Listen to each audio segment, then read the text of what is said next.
Hello student, आज हम अदिश त्रिगुणन के बारे में बात करेंगे। इसके पहले बताया गया है कि दो वेक्टरों का, जैसे दो वेक्टर दिए हुए हैं, ए वेक्टर और वेक्टर बी दिया हुआ है,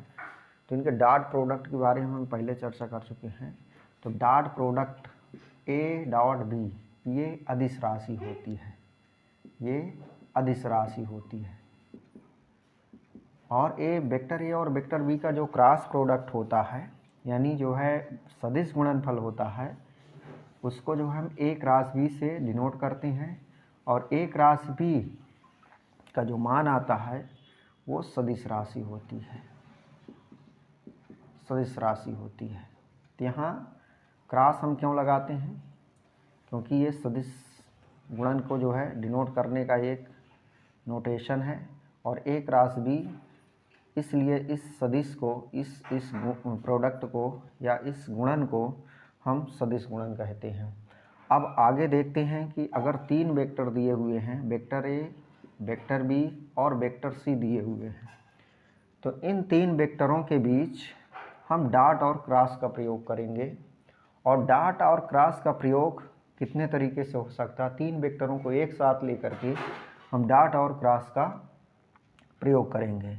तो यहाँ पर देखते हैं कि डॉट और क्रॉस का इन तीनों वेक्टरों के बीच यूज करने पर ये कुछ इस तरीके से, यानी A dot B dot C, या हम लिख सकते हैं यहाँ पर A cross B dot C, या A cross B cross C, या A dot B cross C. ये चार तरीके से, 1 2 3 4, ये चार तरीके से हम क्रॉस प्रोडक्ट और डॉट प्रोडक्ट, यानी डॉट और क्रॉस का यूज किए हैं इन तीन वेक्टरों के प्रोडक्ट में। तो यहाँ पर देखते हैं कि ए डॉट और बी डॉट सी ये क्या होता है। तो A dot B dot C में देखते हैं कि बी डॉट सी का मान एक अदिश राशि होगी। अदिश राशि का वेक्टर ए के साथ अगर हम डॉट प्रोडक्ट लेंगे तो ये जो है मीनिंगलेस आएगा, यानी मीनिंगफुल नहीं होगा, यानी ये निरर्थक होगा, इसका कोई अर्थ नहीं होगा। A dot B dot C. यहाँ पर आगे देखते हैं कि vector A cross B dot C, यहाँ पर बी डॉट सी ये अदिश राशि होती है। अगर अदिश का ए के साथ हम क्रॉस लेंगे, वेक्टर ए के साथ क्रॉस लेंगे, तो ये जो है, ये जो मान आएगा ये निरर्थक होगा, यानी ये मीनिंगफुल नहीं होगा। तीसरा वेक्टर यहाँ पर दिया हुआ है vector A cross vector B cross vector C. तो यहाँ पर vector B cross vector C, यानी वेक्टर बी और सी के साथ क्रॉस प्रोडक्ट लेंगे, यानी एक तरीके से सदिश गुणन लेंगे। तो यहाँ पर बी क्रॉस सी एक सदिश राशि आएगी, यानी वेक्टर क्वांटिटी आएगी। इस वेक्टर राशि का, इस सदिश राशि का अगर हम ए के साथ क्रॉस लेंगे तो दो सदिशों का जो है क्रॉस प्रोडक्ट एक सदिश राशि आएगा, यानी दो वेक्टरों की का जो क्रॉस प्रोडक्ट है, यानी सदिश गुणन है, वो सदिश राशि होगी। तो ये जो मान आएगा एक तरीके से, यहाँ पर तीन वेक्टरों को ए क्रॉस बी क्रॉस सी, तो ये जो मान आएगा वो सदिश राशि होगी। हमें पढ़ना है अदिश त्रिगुणन। तो आगे देखते हैं, एक वेक्टर और है, ये एक गुणन और है, ए डॉट बी क्रॉस सी। तो ए डॉट बी क्रॉस सी में यहाँ पर देखते हैं कि ये जो ब्रैकेट के अंदर है ये वेक्टर क्वांटिटी है, यानी ये सदिश राशि है। सदिश का और वेक्टर ए के साथ डॉट लेंगे तो ये पूरा जो मान आएगा वो स्केलर आएगा, यानी अदिश राशि होगी, यानी ये अदिश राशि होगी। तो हमें यहाँ पर ए डॉट बी क्रॉस सी के बारे में पढ़ना है, यानी ए डॉट बी क्रॉस सी, इसी को हम कहते हैं अदिश त्रिगुणन। यहाँ पर देखते हैं कि अदिश त्रिगुणन की क्या परिभाषा है, क्या डिफिनीशन है। अदिश त्रिगुणन, इसी को हम कहते हैं scalar triple product, scalar triple product, ये अदिश त्रिगुणन। अगर तीन वेक्टर दिए हुए हैं, वेक्टर ए, वेक्टर बी और वेक्टर सी। तो A dot B cross C, A dot B cross C को इन वेक्टरों का यानी वेक्टर ए, वेक्टर बी और वेक्टर सी का अदिश त्रिगुणन कहते हैं। A dot B cross C, A dot B cross C को वेक्टरों ए और बी का और सी का यानी ये तीन वेक्टरों का अदिश त्रिगुणन कहते हैं, या स्केलर प्रोडक्ट कहते हैं। और यहाँ पर एक चीज़ ये देखते हैं कि ए डॉट यहाँ पर लगा हुआ है, बी क्रॉस सी, अगर ए बी सी ऐसे लिखे हुए हैं, ठीक है, तो यहाँ पर हम किन्हीं दो में ऐसे जो है हम ब्रैकेट बना सकते हैं, और यहाँ पर हम क्रॉस लिखेंगे, यहाँ पर डॉट लिखेंगे। तो एक तरीके से देखा जाए तो vector A dot vector B cross C यानी A dot B cross C is equal to होता है B dot C cross A और C dot A cross B. ये तीनों मान अगर निकालेंगे तो ये तीनों मान बराबर आते हैं, यानी A dot B cross C, B dot C cross A और C dot A cross B. A dot B cross C को, vector A dot B cross C को हम ए बी सी से डिनोट करते हैं, ए बी सी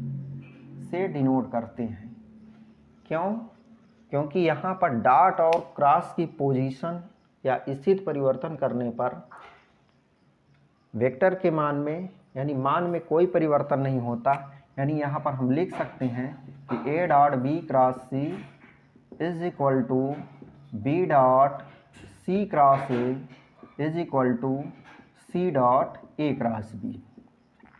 ऐसे हम लिख सकते हैं। आगे देखते हैं कि अदिश त्रिगुणन की कौन कौन सी विशेषताएं होती हैं। यानी अदिश त्रिगुणन को हम ए बी सी से डिनोट करते हैं, यानी लिख सकते हैं A dot B cross C, ये अदिश त्रिगुणन।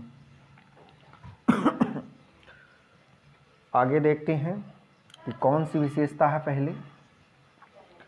पहली विशेषता ये है कि यहाँ पर हम ये लिख सकते हैं A dot B cross C is equal to B dot C cross A is equal to C dot A cross B. यानी डॉट और क्रॉस की स्थिति अगर आपस में परिवर्तित करें तो अदिश त्रिगुणन के मान में कोई परिवर्तन नहीं होता। जो अदिश त्रिगुणन का मान यानी A dot B cross C is equal to B dot C cross A is equal to C dot A cross B आता है। दूसरी विशेषता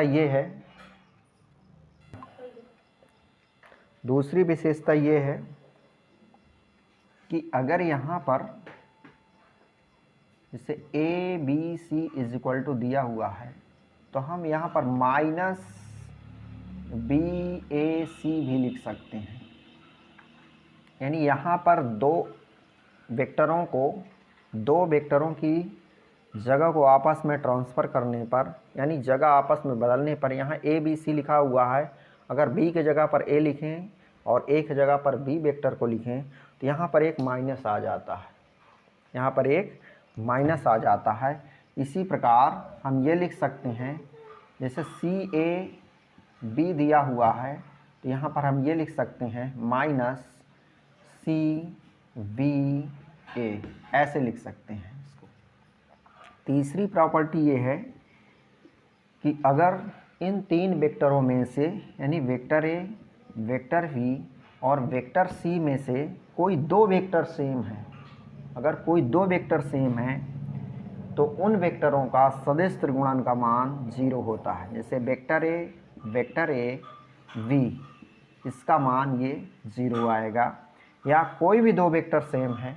तो यहाँ पर सी बी, इसका मान ये 0 आ जाएगा। और इसको हम प्रूव भी कर सकते हैं, जैसे दिया हुआ है वेक्टर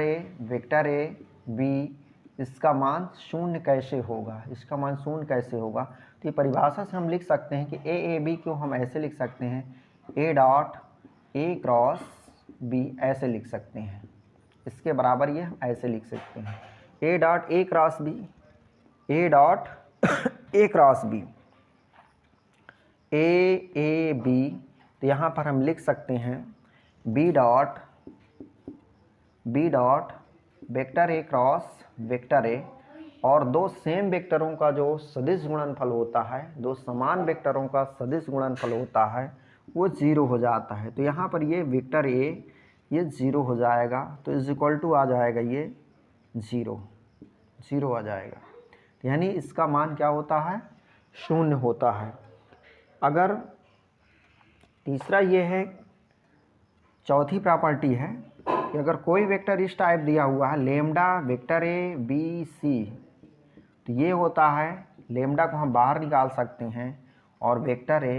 वेक्टर बी और वेक्टर सी ऐसे हम लिख सकते हैं। इसको प्रूव भी कर सकते हैं, lambda vector A B C is equal to lambda को यहाँ बाहर निकाल सकते हैं, यानी इसका जो मान आएगा lambda A vector B C is equal to lambda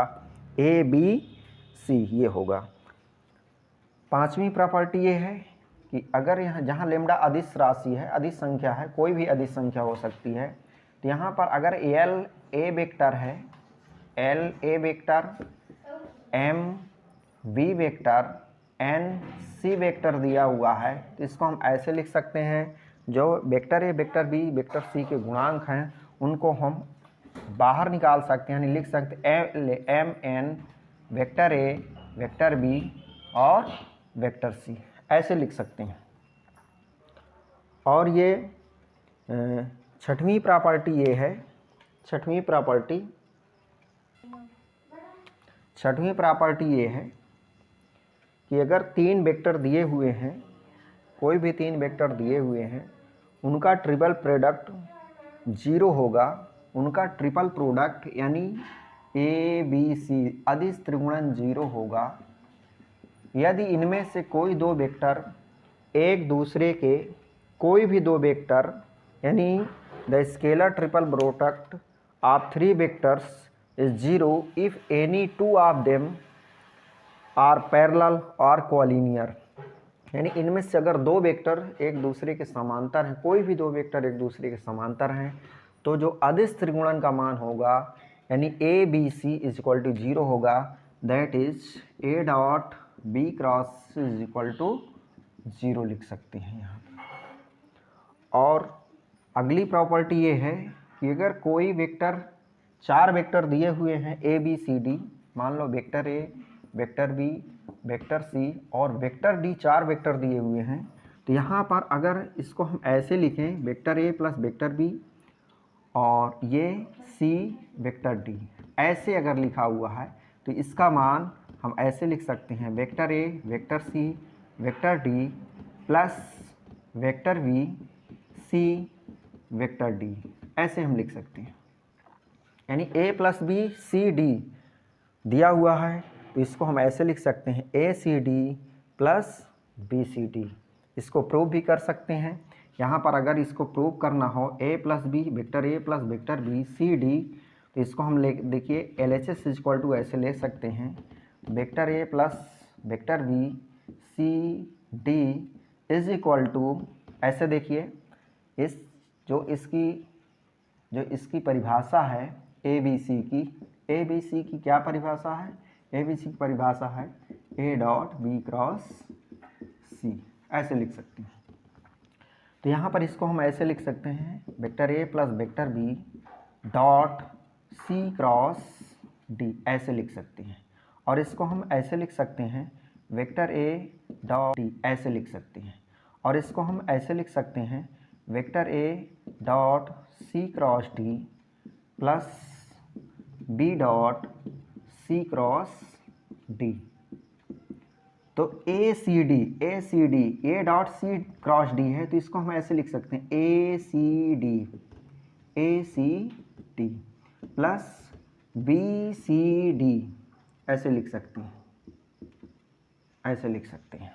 A C D plus B C D, यानी ये आया A C D plus B C D ऐसे हम प्रूव कर सकते हैं।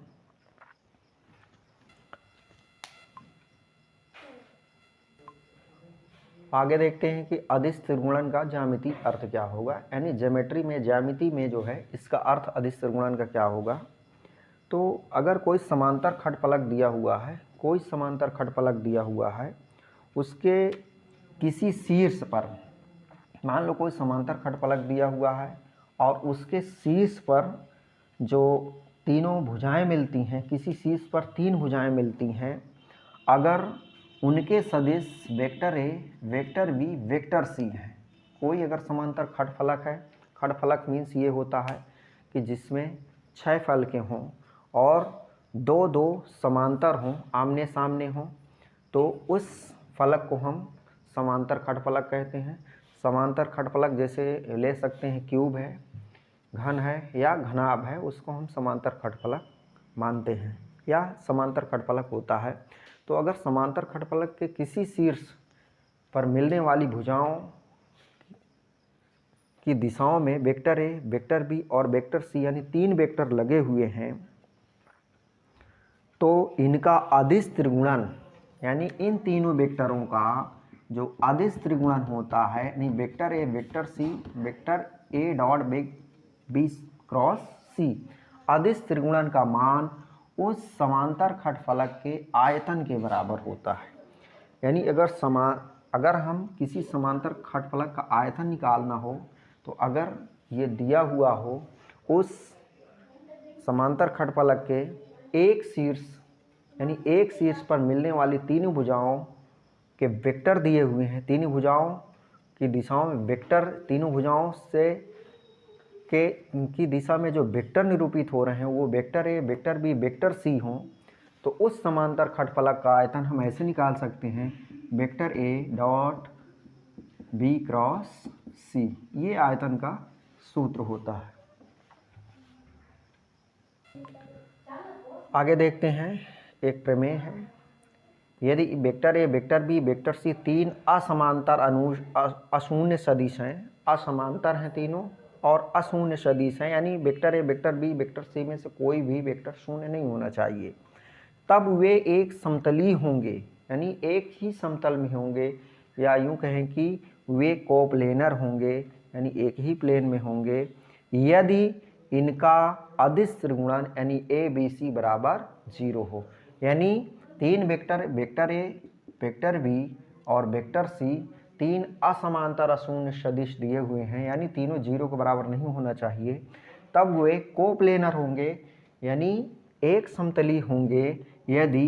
A dot B cross C is equal to 0 हो, that is A B C is equal to 0 हो। आगे देखते हैं एक्सरसाइज, सिद्ध कीजिए कि, यानी prove that A plus B, B plus C, C plus A, यानी इस टाइप के तीन vector A plus B plus C और सी प्लस ए का अदिश त्रिगुणन इज इक्वल टू होगा 2 इंटू ए बी सी, यानी A dot B cross C, ये हमें प्रूव करना है। तो यहाँ पर देखते हैं LHS लेंगे, LHS is equal to A plus B plus C और सी प्लस ए, ऐसे लिख लेंगे। यहाँ पर देखते हैं कि ए डॉट बी यानी ए बी सी की परिभाषा क्या है, A B C is equal to हम लिख सकते हैं, A B C is equal to लिख सकते हैं A dot B cross C, ऐसे लिख सकते हैं ए डॉट बी। उसी परिभाषा से यहाँ पर हम इसको लिखेंगे A plus B dot B plus C cross C plus A, ऐसे लिखेंगे, ये ऐसे लिख लेंगे। ये यहाँ पर आगे ए प्लस बी, ये डॉट है, A plus B dot B plus C cross C plus A, B का पहले सी प्लस ए के साथ क्रॉस लेंगे, हम ऐसे लिख लेंगे बी क्रॉस सी प्लस ए, प्लस सी का सी प्लस ए के साथ क्रॉस लेंगे सी क्रॉस सी प्लस ए, ये हुआ, is equal to vector A plus vector B dot B cross C plus A. तो यहाँ पर देखते हैं, इसे हम लिख सकते हैं B cross C plus B cross A, ऐसे लिख सकते हैं, plus C cross vector C, C cross C plus C cross vector A ऐसे लिख सकते हैं, is equal to vector A plus vector B. यहाँ पर देखिए दो सेम वेक्टर हैं तो सी क्रॉस सी का मान 0 हो जाएगा, यानी लिख सकते हैं आगे B cross C plus B cross A plus 0 plus C cross A, since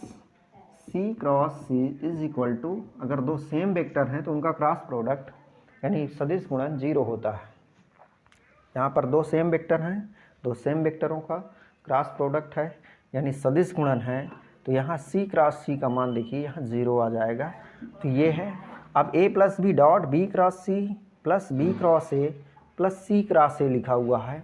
तो इसको हम ऐसे लिख सकते हैं। देखिए पहले हम ए का इसके पूरे के साथ डॉट लेंगे, प्लस लगा के फिर बी के साथ इसका डॉट लेंगे, यानी ऐसे लिख सकते हैं A dot B cross C plus B cross A plus C cross A plus B के साथ इसका डॉट लेंगे, वेक्टर बी का dot B cross C plus B cross A plus C cross A ऐसे लिख सकते हैं। आगे देखते हैं, ए का बी के ए डॉट बी क्रॉस सी है तो इसको हम ऐसे लिख सकते हैं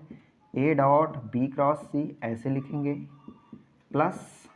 ए का बी क्रॉस ए के साथ डॉट प्रोडक्ट यानी डॉट यानी अदिश गुणन A dot B cross A ऐसे लिखेंगे, प्लस ए के साथ सी क्रॉस ए का dot A dot C cross A ऐसे लिखेंगे, प्लस आगे लिखेंगे B dot B cross C ऐसे लिख सकते हैं, प्लस बी का इसके साथ dot B dot B cross A plus B का सी क्रॉस ए के साथ dot B dot C cross A ऐसे लिखेंगे। यहाँ पर देखते हैं, इसके पहले हमने बताया था कि अगर दो वेक्टर सेम हैं इन तीन वेक्टरों में से, यानी तीन वेक्टरों का अगर हम अदिश त्रिगुण निकाल रहे हैं जिसमें से दो वेक्टर अगर सेम हैं, समान हैं यानी समान वेक्टर हैं, तो उनका अदिश त्रिगुणन 0 होता है। यानी यहाँ पर अगर वेक्टर ए और बी वेक्टर का अदिश त्रिगुणन निकालेंगे that is A dot A cross B, यानी इन तीन वेक्टरों में से कोई भी दो अगर सेम है तो इनका जो अदिश त्रिगुणन होगा वो 0 हो जाएगा। ओके, नेक्स्ट है, यहाँ पर देखते हैं क्या होगा, vector A dot B plus C, यहाँ पर देखते हैं vector A dot B cross A लिखा हुआ है, तो यहाँ वेक्टर ए यहाँ पर लिखा हुआ है, यहाँ भी वेक्टर ए लिखा हुआ है, तो ये जो अदिश त्रिगुणन है, यहाँ पर जो अदिश त्रिगुणन दिया हुआ है या लिखा हुआ है इसमें दो वेक्टर सेम है, तो यहाँ पर इसका मान क्या आएगा 0 आ जाएगा, plus A dot C cross A, यहाँ भी वेक्टर ए दो वेक्टर सेम दिए हुए हैं तो इसका मान भी 0 आ जाएगा, plus B dot B cross C, यहाँ वेक्टर बी क्रॉस सी दिया हुआ है, यहाँ भी दो वेक्टर सेम है तो यहाँ पर 0 आएगा इसका मान, B dot B cross A इसका मान भी 0 आएगा, plus B dot C cross A, ये लास्ट वाला बचेगा। और आगे हम लिख सकते हैं A dot B cross C plus B dot C cross A, ये ऐसे हैं, ये दोनों सेम वेक्टर होते हैं, यानी इसे हम लिख सकते हैं A B C plus B C A ऐसे लिख सकते हैं, बी सी